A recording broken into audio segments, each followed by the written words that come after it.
Mungkin langsung saja tanpa basa-basi kita akan langsung membahas beberapa pertanyaan Pengabdi Setan 1 yang terjawab di film kedua. Sebelum lanjut, jangan lupa untuk support kita melalui Sosiabas dan jangan lupa join jadi member agar bisa mendapatkan berbagai keuntungan yang sudah kita tawarkan.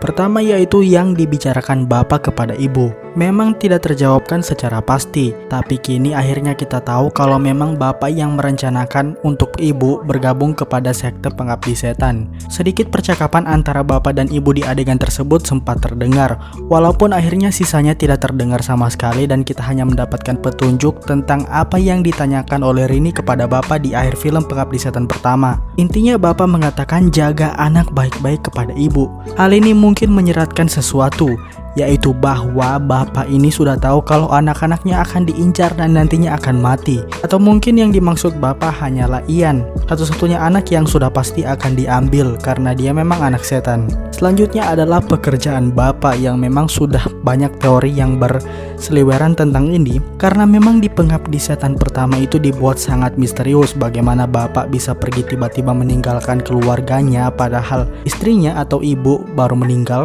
Dan banyak juga teori yang mengatakan kalau bapak bekerja di Herosase dari film Pintu Terlarang, namun ternyata hal itu tidak benar.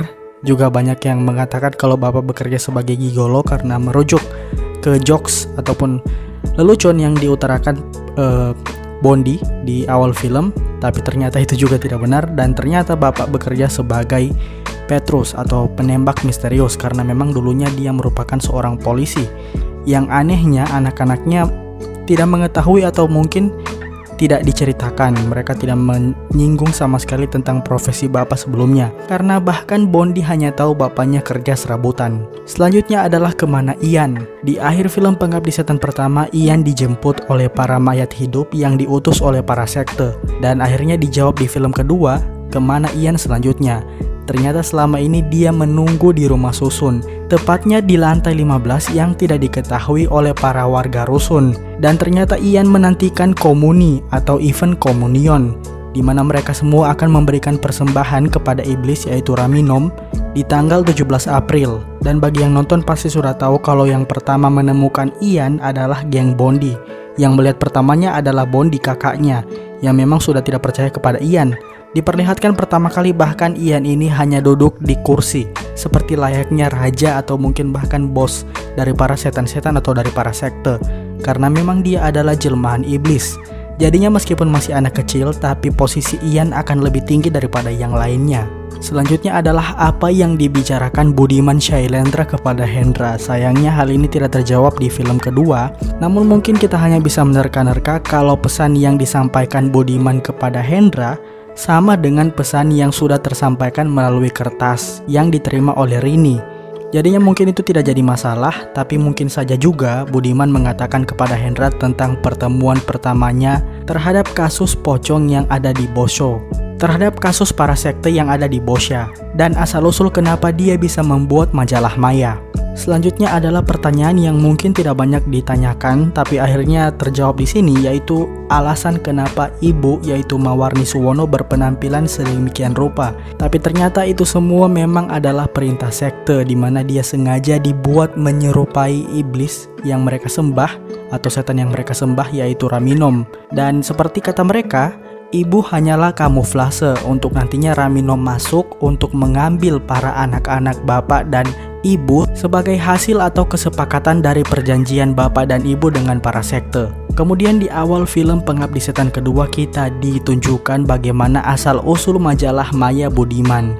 Tepatnya pada bulan April 1955 Budiman diajak temannya atau di-invite, yaitu merupakan seorang polisi di Bosya. Tepatnya Budiman diangkut oleh bawahan-bawahan yang ternyata merupakan suruhan dari seorang teman polisi yang bernama Heru Kusuma, di mana di sana dia memberitakan kepada Budiman temuannya tentang banyak sekali mayat atau pocong yang berposisi sujud untuk menghadap ke tembok yang ada foto iblis Raminom. Situ permintaan Heru Kusuma kepada Budiman adalah untuk memberitakan ini secara luas. Itu karena para atasannya di kepolisian menolak atau melarang untuk memberitakan ini secara luas. Asalnya beberapa hari lagi setelah hari itu akan ada pertemuan KAA atau Konferensi Asia Afrika yang akan membawa banyak sekali pemimpin negara di dunia. Yang pastinya berita seperti itu tidak diizinkan untuk masuk atau beredar. Dan tentu media tempat Budiman bekerja tidak mungkin untuk memberitakan hal tersebut karena kasus itu merupakan kasus yang hanya diketahui oleh negara secara rahasia.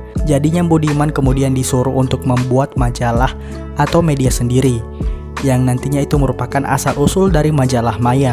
Majalah yang membahas tentang sekte, perdukunan, sekaligus hal-hal mistis lainnya. Kita ke pertanyaan terakhir, yaitu siapa Bathara dan Darminah. Pasti banyak yang masih bingung setelah film kedua juga.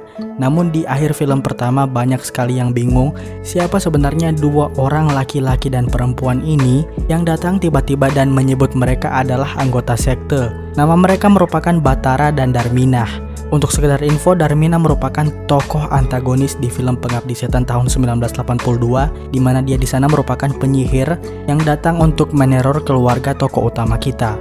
Meskipun tidak dijawab secara tuntas, tapi kita diberikan berbagai macam clue dan petunjuk tentang asal-usul dan siapa itu Bathara dan Darminah di akhir film kedua ini. Mereka menyebut diri mereka tidak memihak sisi manapun, jadi mereka tidak ada di pihak sekte atau setan.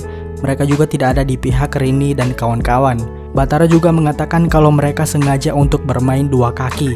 Jadinya mereka seperti membantu Budiman untuk nantinya menolong orang-orang di rusun, dan mereka tidak membiarkan tujuan sekte berjalan lancar. Dan ternyata di akhir kita diperlihatkan foto mereka berdua yang sedang berada di pertemuan KAA atau Konferensi Asia Afrika di tahun 1955. Sementara kita tahu latar waktu dari Pengabdi Setan 2 ini sekitaran tahun 80-an. Jadinya ada jarak yang cukup jauh dari KAA sampai masa sekarang. Pertanyaannya adalah kenapa mereka bisa sampai tidak terlihat menua sama sekali. Pastinya itu bisa mengarah ke teori liar. Mungkin seperti mereka adalah abadi, mereka adalah jelmaan iblis, mereka bersekutu dengan iblis, atau lain-lain. Yang mungkin teorinya bisa kalian breakdown sendiri.